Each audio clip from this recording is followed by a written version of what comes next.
जिन्हें हम हार समझे थे गला अपना सजाने को, वही अब नाग बन बैठे हमारे काट खाने को। देखो, अच्छा मैं आपको एक बात बताऊं, जब जब यह कहा जाता है कि लोगों का ठिकाना नहीं, कब बदल जाएं, मित्र कब शत्रु हो जाएं, शत्रु, अच्छा मित्र अगर शत्रु हो सकते हैं तो शत्रु भी तो मित्र हो सकते हैं। अच्छा देखो, आप अपने मन में ये गांठ मत बिठा लेना कि कोई किसी का नहीं हो, भरोसा नहीं और ऐसा नहीं, तो आप सरस होने की जगह परेशान और हो जाएं कि कोई और वैसे नहीं हो। देखो, अच्छा आप ऐसे सोचो,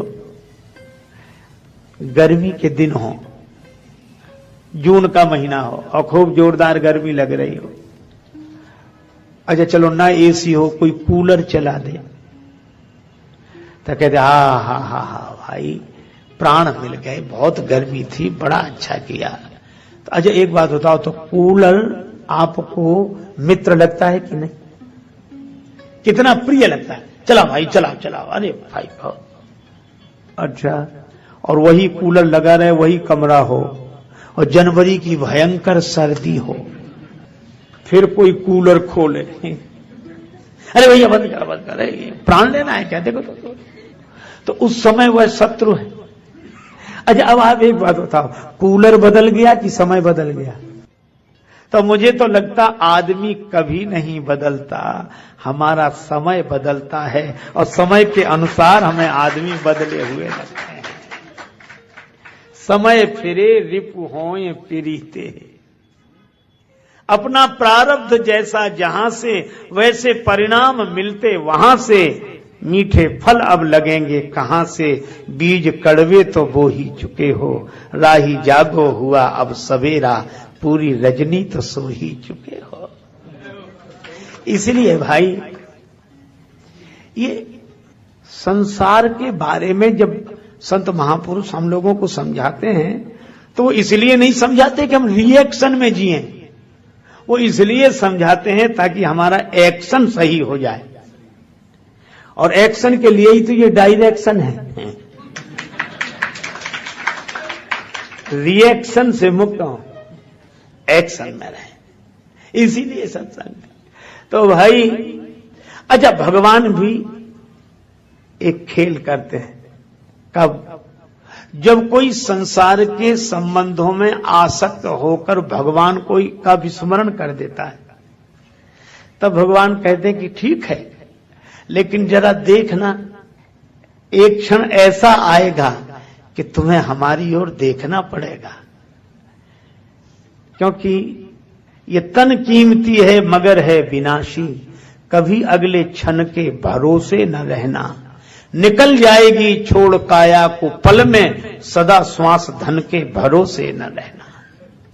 एक क्षण में भोगी, एक क्षण में योगी, और क्षण भर में ज्ञानी और क्षण में वियोगी, बदलता जो पल पल में वृत्ति अपनी, कभी अपने मन के भरोसे न रहना। तुझको जो मेरा मेरा कहेंगे जरूरी नहीं वे भी तेरे रहेंगे, मतलब से मिलते हैं दुनिया के साथी, सदा इस मिलन के भरोसे न रहना। और हम सोचते काम दुनिया के कर लें, धन धाम अर्जित कर नाम कर लें, फिर एक दिन बन के साधु रहेंगे, उस एक दिन के भरोसे न रहना। राजेश अर्जित गुरु ज्ञान कर लो, या प्रेम से राम गुणगान कर लो, अथवा श्री राम नाम रटो नित नियम से, किसी अन्य गुण के भरोसे न रहना। इसलिए भाई संसार में रहते हुए भगवान पर भरोसा रखकर, भगवान में मन लगाकर, तन को संसार में रखो, मन को भगवान में रखो। देखो दो चीजें हैं, एक है दिल, एक है दिमाग। आपने देखा होगा कई बार लोग रोते हुए आते। एक सज्जन आए मेरे पास बैठकर, बड़े दुखी थे, रोने लगे। हम क्या हुआ? और हमारा तो दिल टूट गया। अरे हमका दिल किसने तोड़ दिया? घर वालों ने, इतना भरोसा था, उन्होंने तो हमारा दिल तोड़ दिया। दिल बात वो सही कह रहे हैं कि घर वालों ने दिल तोड़ दिया या अपनों ने दिल तोड़ दिया। अच्छा, जब दिल तोड़ते हैं तो अपने ही तोड़ते हैं, दूसरों को जरूरत क्या है जो तोड़े, अपने ही तोड़ेंगे।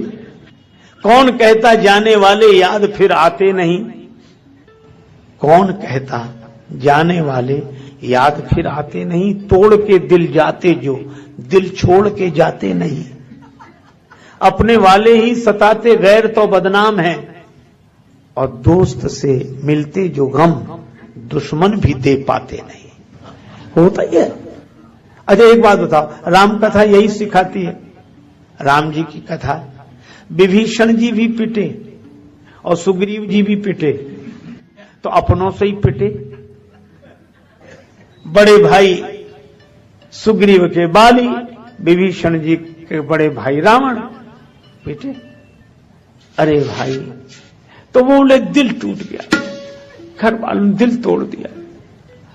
तो हमने उनसे सहानुभूति के नाते कुछ बातें कही, लेकिन एक बात फिर जब वो थोड़े आश्वस्त हुए, हमारे समझाने से थोड़ा उन्हें ठीक लगा, तो फिर हमने उनसे कहा कि दिल टूट गया ये तो दुख की बात है, पर तुमसे कहा किसने था कि घर दिल से चलते हैं?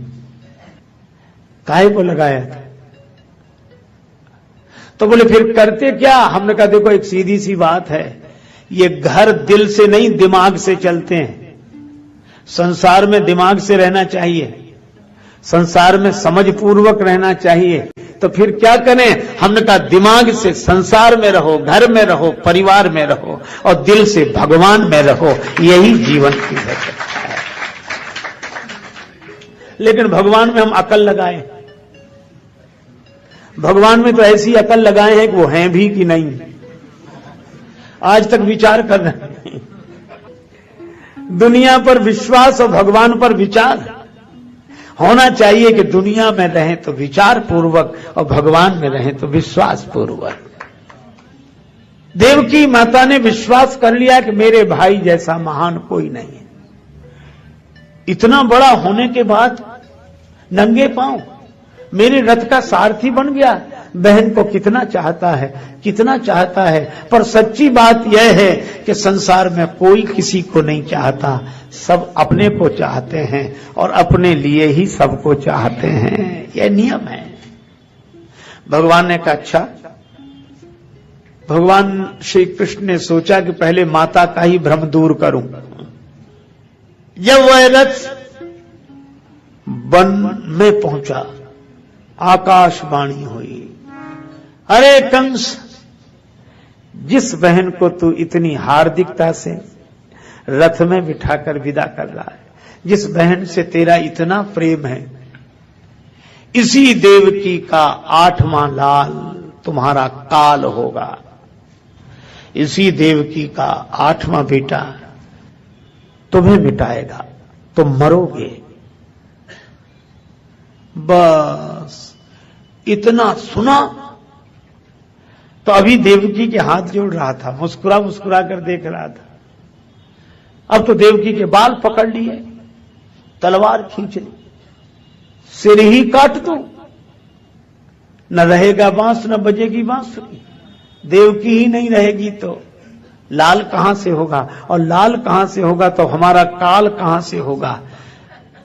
ये मौत को मिटाने चला है, मौत को मिटाने है। अच्छा देखो, इसको ये लगता है कि देवकी का काल मेरी तलवार में है, इसे दूसरों की मौत तो अपने हाथ में दिखाई देती है, लेकिन अभिमानी को कभी अपनी मौत नहीं दिखाई देती कि हमारी मौत किसके हाथ में है।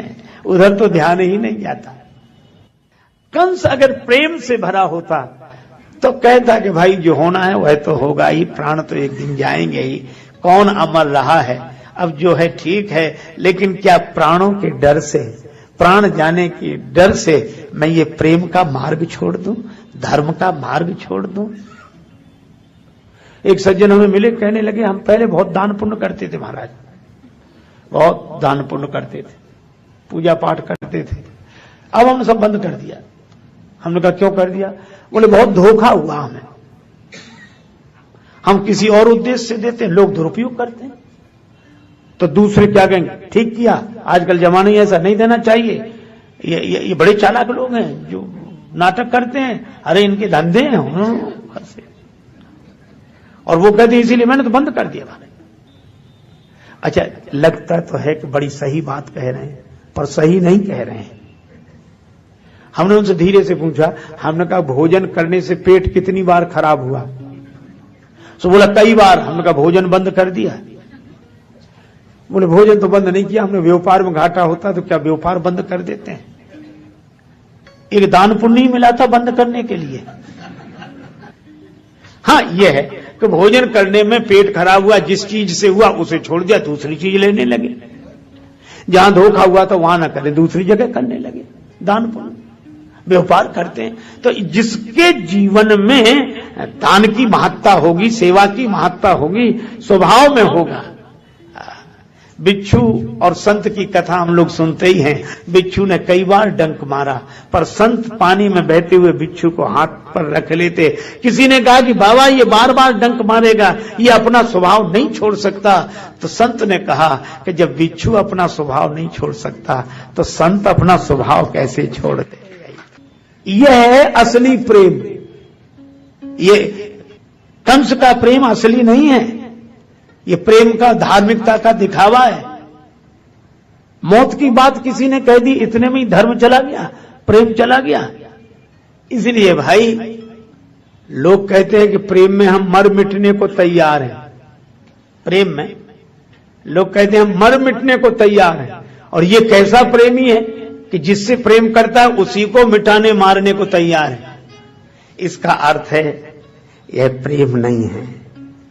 प्रेमी तो कहता है कि हम चाहे न रहें तुम रहो, और ये कहता है कि तुम आज ही मरो ताकि हम बने रहें।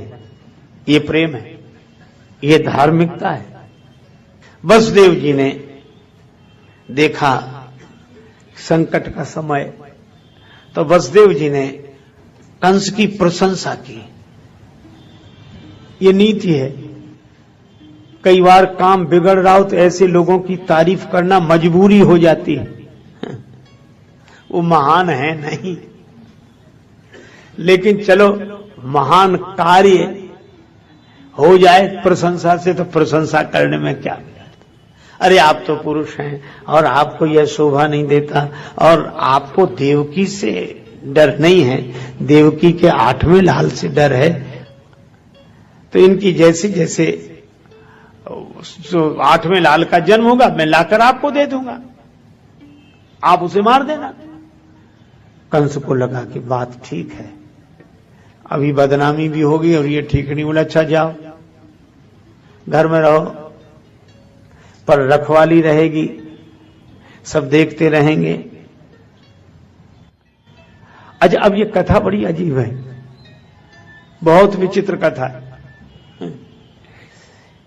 आराम से वसुदेव देवकी जी अपने घर में रहने लगे। कंस के पहरेदार रहते थे, पर हमारे महात्मा देवर्षि श्री नारद जी पहले तो भवन में ही रहते थे, फिर तो कंस ने उनको जेल में डाल दिया, बंदी गृह में रहो। एक लाल का जन्म हुआ, वसुदेव लेकर आए। कंस ने कहा कि मेरी इससे कोई शत्रुता नहीं है, मुझे तो 8वें की जरूरत है। वो लौट गए। मैं नारद जी की बात बता रहा था। नारद जी गए एक कमल का फूल लेकर, और इधर से गिने 1 2 3 4, फिर उधर से गिने। कंस ने कहा क्या हुआ है बाबा?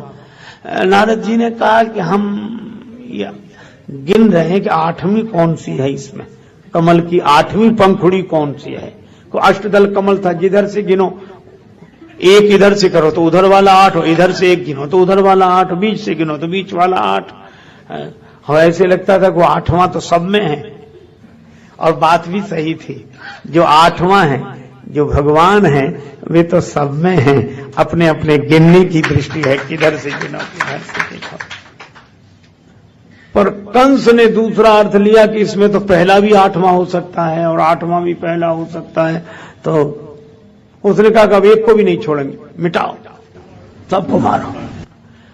अच्छा, अब ये बात बड़ी अजीब लगती है कि नारद जी ने और विचित्र काम किया, भी बेचारे बचते भी उनको और देखो, कभी कभी अटपटे ढंग से काम करने होते हैं। जैसे एक आदमी के हाथ में हुआ फोड़ा, थोड़ा ही उठा था, तो डॉक्टर के पास गया कि डॉक्टर साहब ये फोड़ा देख रहे हैं, अभी थोड़ा ही उठा। डॉक्टर बोला ये गोली ले, खा लेना, बैठ जाएगा। वो लाया, गोली खाई नहीं उसने, अब फोड़ा हो गया बड़ा।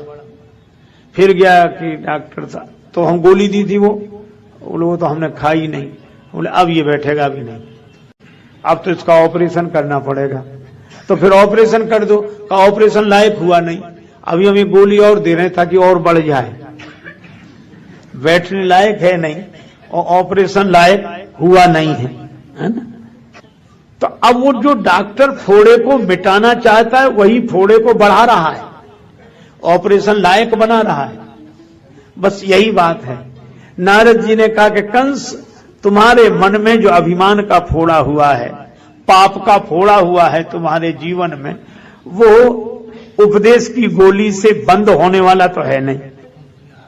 और पाप बढ़ गया लेकिन ऑपरेशन लायक हुआ नहीं है, और भगवान ऑपरेशन करना चाहते हैं, इसलिए हम ऐसी गोली दे जाते हैं कि ये जल्दी बढ़ जाए ताकि ऑपरेशन जल्दी होए तो समाज का भला होता है। और वही हुआ, वसुदेव जी और माता देवकी कारागृह में, बंधन में। आजकल लोग क्या कहते हैं कि महाराज हम इतने झंझट में हैं, इतने बंधनों में बंधे हैं कि हमें टाइम नहीं मिलता, हम भजन कैसे करें, भगवान का स्मरण कैसे करें। देखो, जिन्हें भजन करना होता है वे कर लेते हैं, और जिन्हें नहीं करना होता है उन्हें कितना ही मौका मिले तो नहीं करते।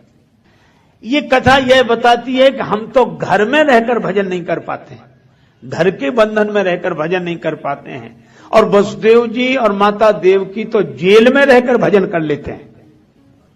अच्छा, जेल से घर तो कुछ ठीक ही होगा, पर यह कथा यह कहती है कि हम बंधन में रहें, जगत के बंधन में रहें, पर परमात्मा के बंधन में रहें, बंधन में रहकर वंदन करते रहें,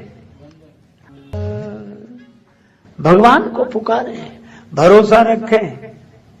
इखलाक में जो दब जाए वो जेर नहीं होता, ताकत पे जो इतराए वो शेर नहीं होता, और दरबार इलाही से मायूस ना हो ऐ बंदे, देर तो होती है मगर अंधेर नहीं होता।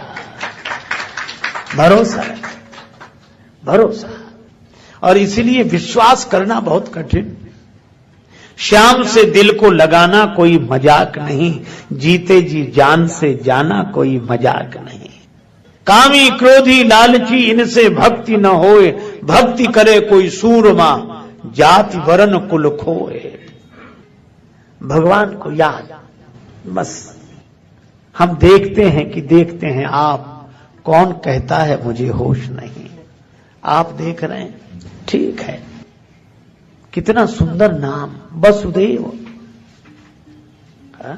वासुदेव, भगवान का नाम ही इसीलिए, जिनमें देवत्व का निवास हो, देव का निवास हो, देव प्रकट हो गए हो।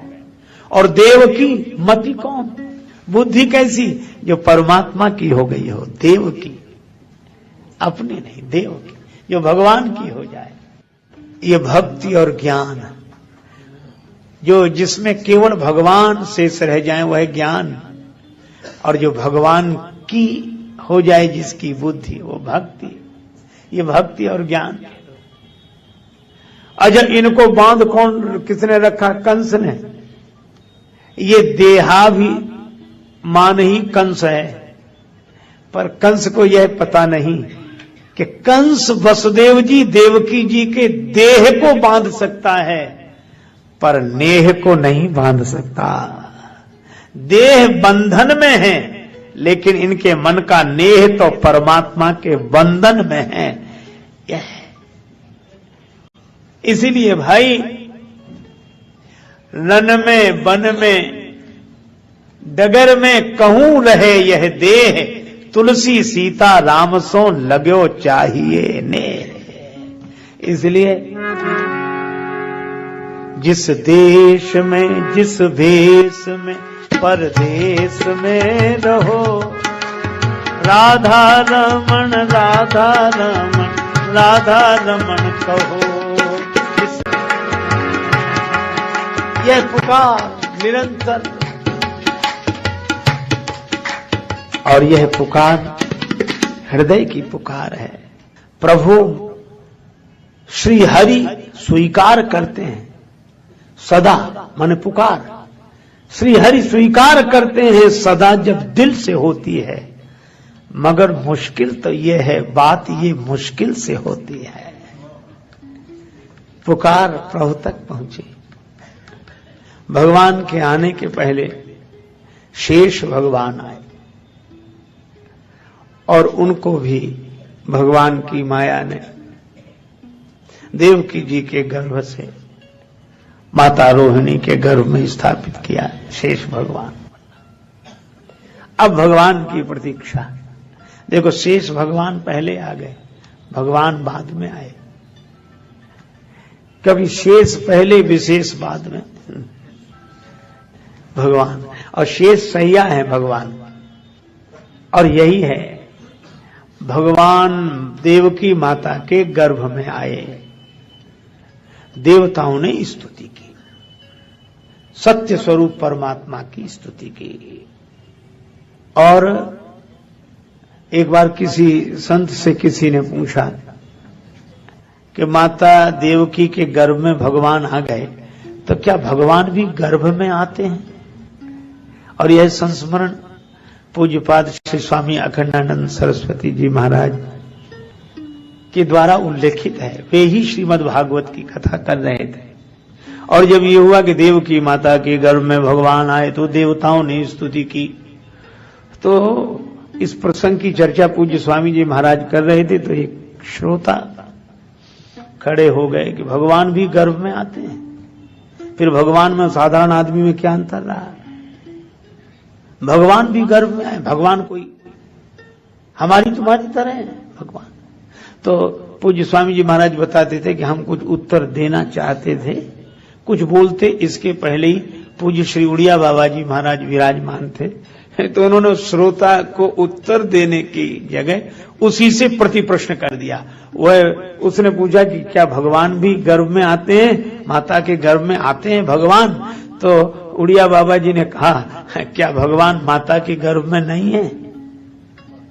जब तुम कहते हो कि सब जगह हैं, ईशावास्यम इदम सर्वम यत्किंच जगत्याम जगत इदम सर्वम ईश आवास्य, सब जगह परमात्मा है। तो जब सब जगह है तो माता का गर्भ क्या सब जगह से अलग है? कण कण में है, क्षण क्षण में है, भीतर बाहर इधर उधर सब जगह है, बस माता के गर्भ में ही नहीं है। क्या अजीब बात है। सब जगह है, भीतर बाहर कण कण क्षण क्षण में, सब जगह, बस मूर्ति में नहीं है। अरे भाई, भगवान सर्वत्र हैं, सब में हैं, सब जगह हैं। और इसीलिए तो भक्ति स्वतंत्र, भक्ति इसी अर्थ में स्वतंत्र है। देखो, आपको मामा की भक्ति करनी हो तो वहां जाना पड़ेगा जहां मामा है, मां की भक्ति करनी पड़े तो वहां जाना पड़ेगा जहां मां है, बाप की भक्ति करनी तो वहां जाना पड़े जहां हैं पिताजी। लेकिन भगवान की भक्ति करनी पड़े तो कहीं नहीं जाना, आप जहां हैं वहीं शुरू करो, क्योंकि वो तो वहीं है, सब जगह। इसीलिए भक्ति स्वतंत्र।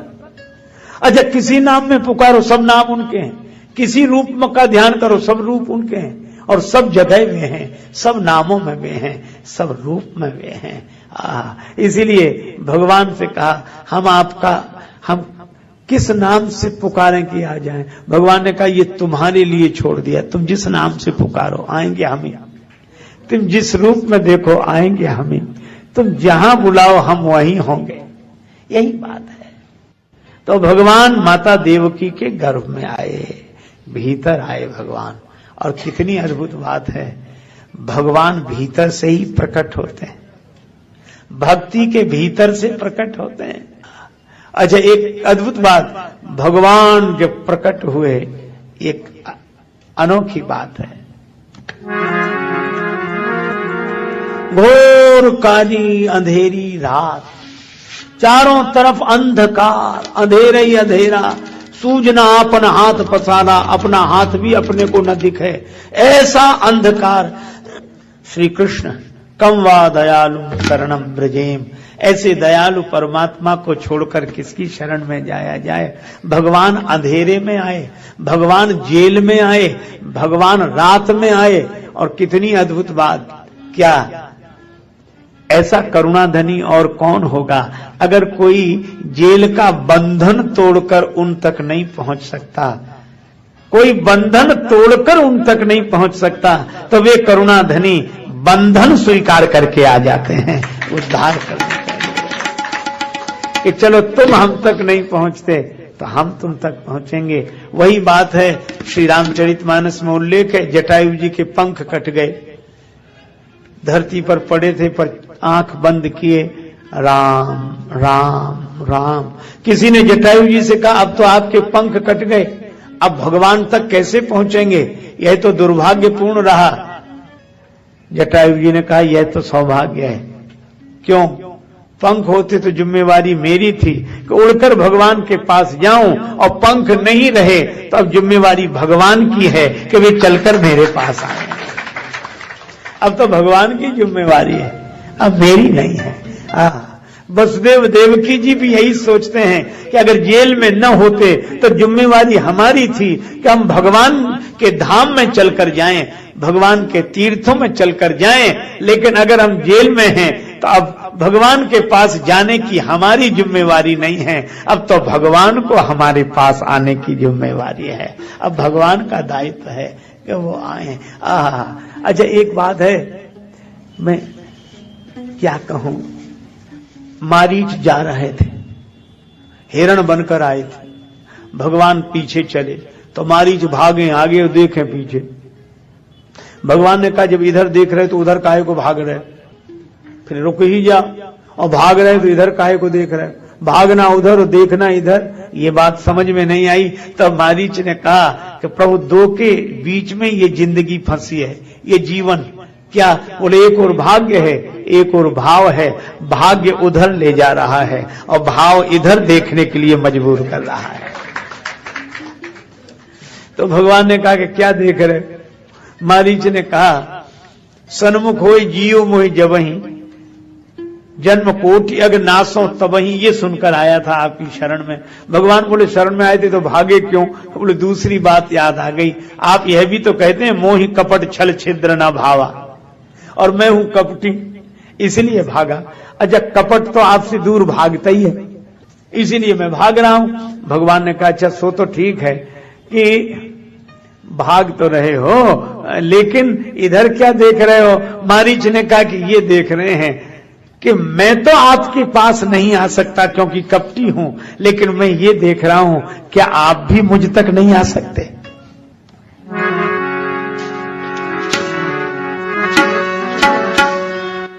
मत राखा नजरिया से दूर मैया,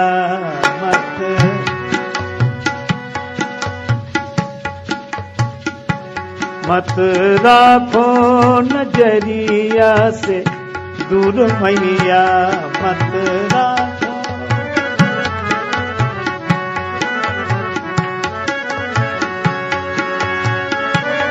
मत राखा नजरिया से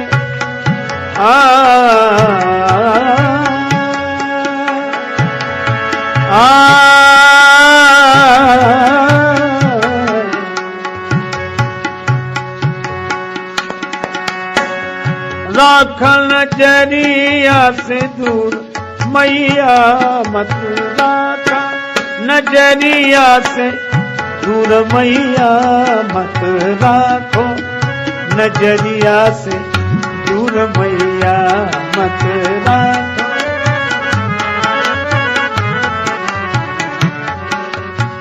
एक भक्त जानकी माता से प्रार्थना करते हैं, बड़ी भक्ति भरी प्रार्थना, मत राखो नजरिया से दूर मैया। इसी पद में वे कहते हैं, हम तो तोहरा माया के बस में, हम तो तोहरा माया के बस में, माया के बस में, माया के बस में। लेकिन तू काहे मजबूर मैया, तू काहे मजबूर मैया, मत राखो नजरिया से दूर मैया, मत राखो नजरिया से दूर मैया, मत।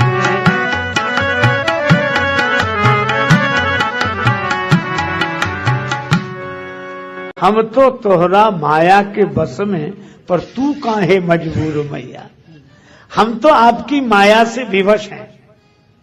यही हनुमान जी ने कहा, तो माया बस फिरे भुलाना, ताते मैं नहीं प्रभु पहचाना। हम तो आपकी माया के बस में हैं, लेकिन भगवान आप भी हमें भूल गए। आपको कौन सी मजबूरी है।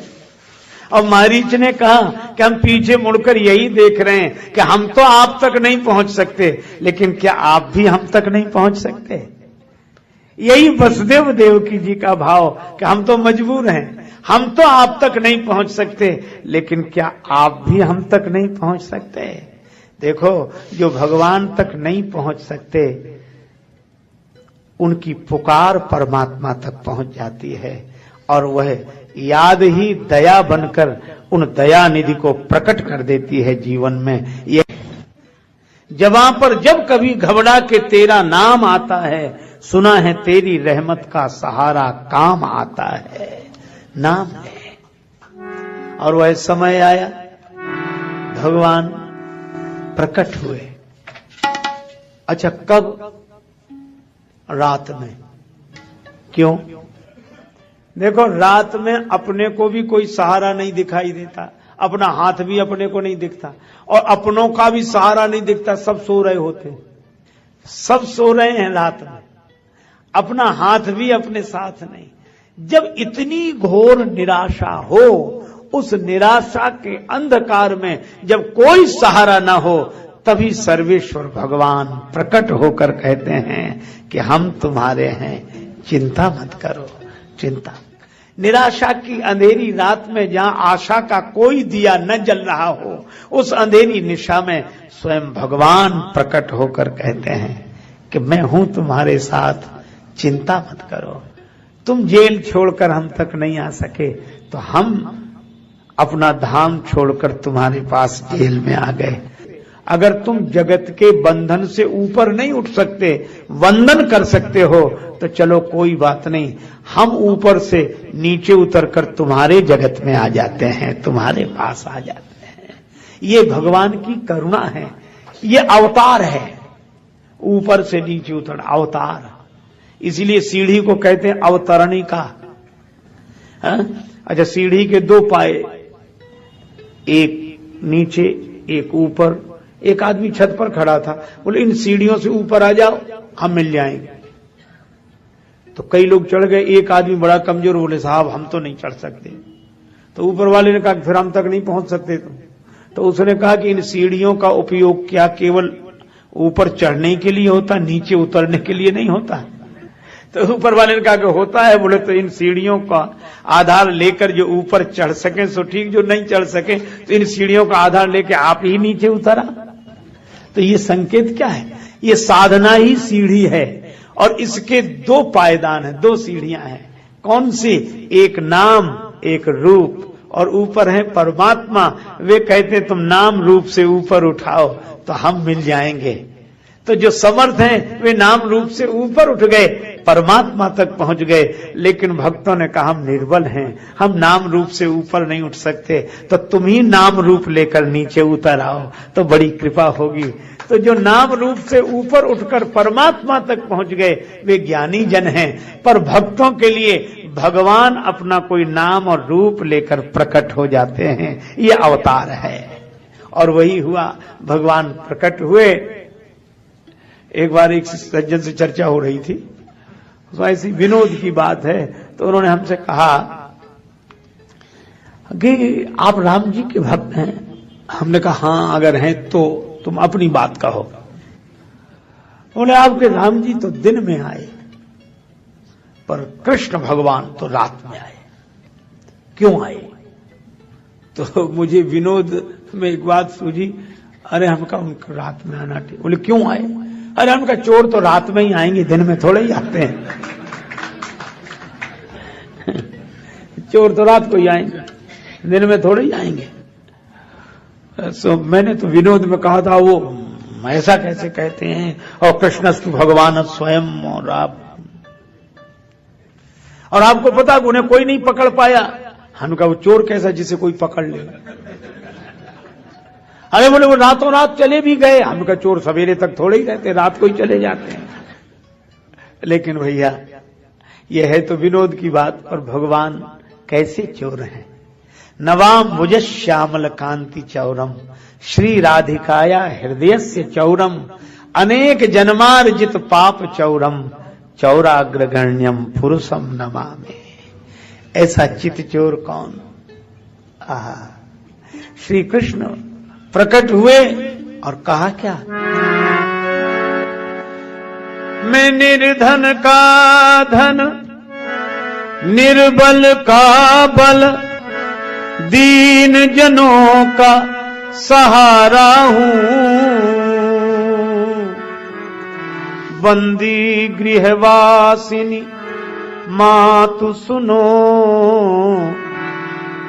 मैं अष्टम लाल तुम्हारा।